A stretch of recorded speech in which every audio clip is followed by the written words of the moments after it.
Hey everybody, what's going on? It's Yuri with the GT Nuts program. So today I'm going to be talking about the updated GT Team iDrive. It's of course obviously not in the original team configuration.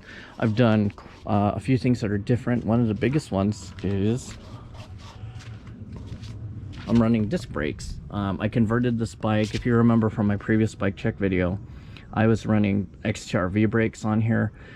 And you know, on Vuelta Zero Light wheels, and that was okay. But what had happened is I broke my GT Sensor iDrive from 2013. Well, I didn't break it back in 2013, but it's the 2013 year model. And what happened is the frame, the rear swing arm bent, and so the rear brake, like the tab, was like bent in that way, and the swing arm was they put on a frame alignment and tool, and it was way off. And that makes a lot of sense because I was trying to dial in the rear brake and I couldn't do it. So I brought it to JHY and they told me what the fate was, and they said they could bend it back, not advised. So and I have plenty of really fun GT bikes. I've ridden, the thing is I ride a lot of my bikes until basically the wheels fall off, and you know, it's because I really enjoy riding. You know, I don't baby a lot of my bikes. I'll just put it that way. There's very few that I do. This is barely one of them, but now I just ride the hell out of this because I enjoy it so much. And so let's go over the bike front to back. So or let's just go over the bike. So these are, I put the Magura MT5 brakes on here. These are and it runs a 160 front and rear. These are the Magura Storm rotors on a 6-bolt. The wheels on here are the DT Swiss 420 SLs on stout hubs. A stout hub up front, and whoever makes that, I've never heard of that brand. And then a Shimano rear hub in the back, also in a 6-bolt. Really good wheels. I think the wheels and disc brakes made the bike roll a lot easier and faster. What I also did is I bought two pairs of Vittoria Mezcal 26 by 2.1s, and these still run tires, or I mean tubes, and Mr. Tuffy liner, because it's just, I have so many bikes, it's just a pain to have to put sealant in about 20 bikes right now. So even select bikes. So I'm like, I prefer this, because the other thing is, you know, like, I tend to burp the tires based on my weight, and you know, no matter any pressure, I tend to burp them. So I just gave up on that, and that's one of the big reasons why. Up front, this is going to be a surprise, but it's a straight 1 1/8 steer tube on a Cane Creek headset.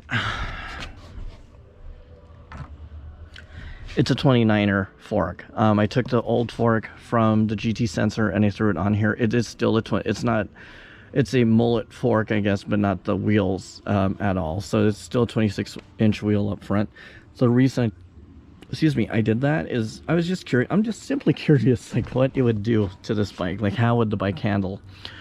And testing it out on here, and I know it's not advised because, you know, you're putting all this undue stress on your head, on the head tube of the frame and all that, and it's a risk I'm willing to accept. I know it's not the wisest thing to do, especially for any bike aficionado, but I just like having a bike that I want to ride. Like, nobody else owns a bike. I'm not having to return this to anybody. I just like riding these bikes really hard, and if the wheels fall off, then the wheels fall off and it becomes another wall hanger. You know, I just think mountain bikes are meant to be ridden and enjoyed, and for me, thoroughly. So what I discovered is it raises, compared to the XC28 fork, this is a 100 mil travel fork. What it's done is it actually raised the bike up by 1 inch. And so I put extra weight on here. It, you know, transfers your weight on the back, so I had to increase the PSI, so it went from 175 to 210, and that seems to be a really good spot for pressure for my weight. You know, I'm 210 pounds, and it's still a very responsive bike. The one thing I had to do is, what I noticed is with this fork, and you know, I'm climbing up steep ascents, especially when there's kind of switchbacks, the bike wants to wheelie now, or has a tendency to want to wheelie, you know, when you're putting the power in and you're seated. So to in what I've had to do to offset that is, or counter that, is I put on a flat bar, so I'm a little more, and a 50mm long stem, just so my body weight's a little more forward. It keeps the weight down, from preventing it from wanting to basically wheelie.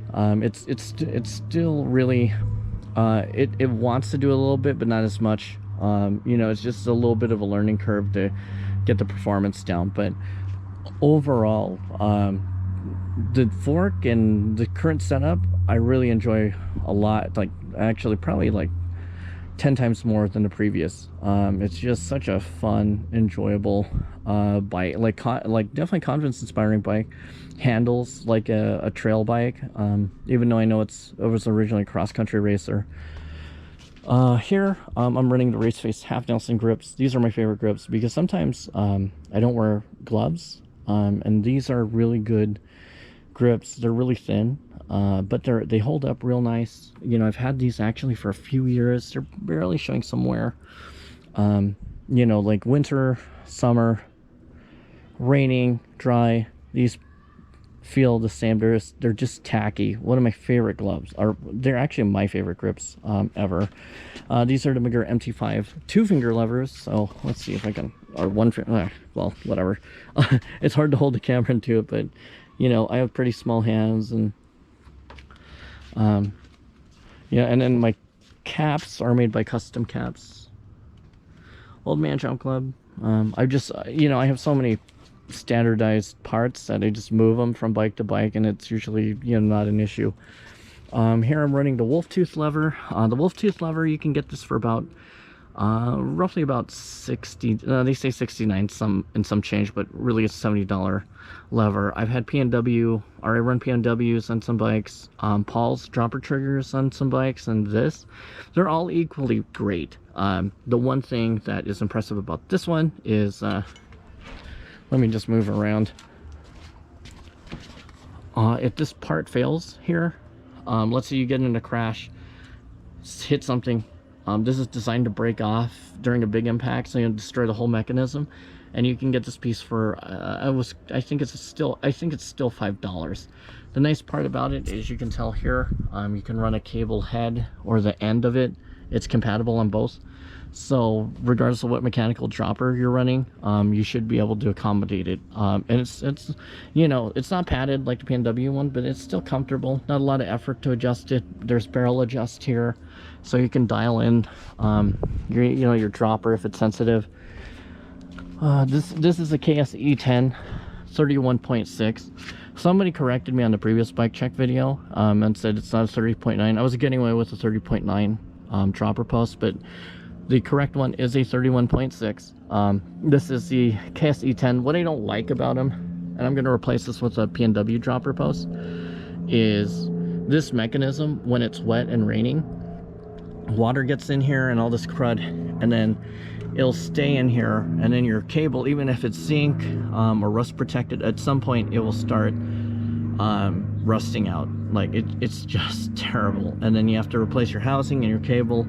You know, and that's the one thing I don't like. I've tried making different covers or whatever, but this articulating mechanism goes like this, and so if you try to put a boot, it gets in the way, and then your dropper doesn't actuate as it should.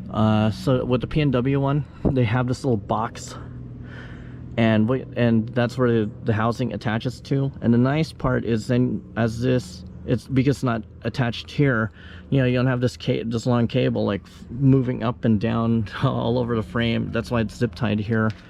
You know, the actuating mechanism at the base of the or basically at the collar of the seat, or of the seat tube.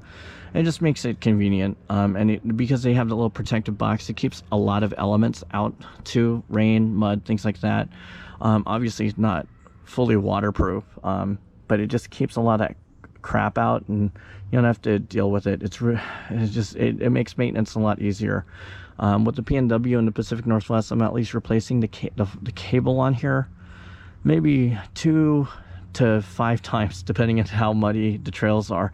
So I'm riding at least in rainy weather every weekend, and every weekend just happens to be muddy, I am definitely going to be replacing that almost every other week. It's a pain. Here, this is a 10-speed setup. I'm running a Shimano Z Shifter. You can get the Z Shifter on Jensen still for I think 22 bucks, 20 you know, plus shipping, unless you spend over I think 60 bucks right now. And it's my favorite shifter. So a lot of my bikes that run to 10 speeds, I normally run the Z Shifter. It's super duper reliable. Haven't had any issues. Really easy to tune. Comes, you know, with the typical barrel adjust, so you can dial in your shifting. I really like it. I've really just, I blow through all the gears on it, and I mean, it still performs like it's brand new, and it's been a few years now, so a really good shifter. Here I'm running an old school, they don't make this anymore, Race Face XC. Well, they call it this, like, Race Face had something called an XC series, and this was one of the crank sets. And what I've done, and you know, is and this was like $100 back then. It came with the bottom the Race Face bottom bracket too, and I forget what the shell width is, but you know, of course, because it's external cup, you can do a 73/68. This is a 175 mil length crank arm on a 104 BCD, and this is a 32 tooth narrow wide on, I think it's a 910 specific narrow wide chain ring. This is a Sram PC 1051 chain. Really easy. What I like about them is they're real easy to disconnect with the quick links. And let me see if I can even find that part. I think I might have thinned out this chain a little bit. I did. Okay, never mind then. So or wait, is this, I'm trying to figure out. Oh, never mind. That's why it's not a quick. I stand corrected. It is a Shimano. It's the Shimano chain. I was like, where's that quick links? Okay, never mind. Normally I run Sram PC 1051s, but this one's a little bit special, and it has the it's a Shimano 10-speed chain, in which you actually have to get the chain tool and press in the pin to get this. So I forgot, it's one of my last chains. There's a reason why I'm going with the Sram PC 1051s, and that's kind of the reason. Just so if I can certain things I like to make it easier for myself. Here's the Shimano D-Or rear derailleur. It's a 10-speed specific rear derailleur. I didn't need to get a goat link on here to make it work with my Sunrace 1142 chainring or cassette at all. It works real nice. You know, I don't do a 46 because I've had issues where it sits in the top big 46 tooth cassette, and if things are barely out of spec, it really throws off the bike. And of course, this is the Lizard Skins chain protector. You know, really inexpensive drivetrain build, so 22 bucks on the shifter, 100 bucks. I think you can still find some old Shimano BCD 104 crank sets for 10 and specifying for 10-speed narrow wide, or you can even get a chain ring even off Amazon if you want to go the cheaper route for about roughly 15 bucks on average. Not too bad. You just got to be mindful, because Shimano, you have to make sure that it's compatible, because sometimes with the Shimano crank arms, they have a little bit of a lip, so if you try to run an aftermarket, sometimes the Race Face does it. If you're, oh no, Race Face does it with this one. That's why it has a Race Face chain ring, because originally it had a 34, and I just went down like 2 teeth. It's very specific, because actually you can't see it, so there's this little bit of a flare here, and it prevents a lot of aftermarkets go like 2 millimeters, a millimeter or 2 out, and then this thing is like not gonna mount correctly. So you either gotta file it, which is a pain, or just spend the money and get a proper Race Face one. So I did that. Also, I think I'm just making sure I get all my bases covered. Here's the, you know, Fox float rear shock. I sent in the original one that came on the Team iDrives, and they just, the person I bought it from didn't service it for eons. So when they took it apart, they were just like, the whole thing's just destroyed. It's like a grenade went off in here. And they offered this as a replacement. I ended up pulling the trigger on it, And you know, they even provided the bushings for it, which was real nice. Made things real simple. And then these are just the Forte cheap pedals that I run. I like them. They last for a long time. You can rebuild them. You know, you just take it apart right here. Real good. But overall, it's a WTB saddle. Like, I just went with the colors. I was trying to match them, but there's only so much a colorblind person can do. I think I've gone over brakes, and the wheels are the DT Swiss 420 SLs. They came off a Specialized bike. The only reason I know that's because, let's see. Yoink. It says Specialized right there. So, but you know, I mean, for, oh yeah, and this little, this is actually considered a chain guide. When I was on Amazon, I was looking for a cheap solution. Back then, I had a 1x9 setup, and what would happen is the chain would always come off. And I put this device to mitigate that. Ever since I've gone 10-speed specific, I haven't had any issues. And so this is basically now insurance. I forget who makes it. I want to say Originate makes it, but I don't believe so.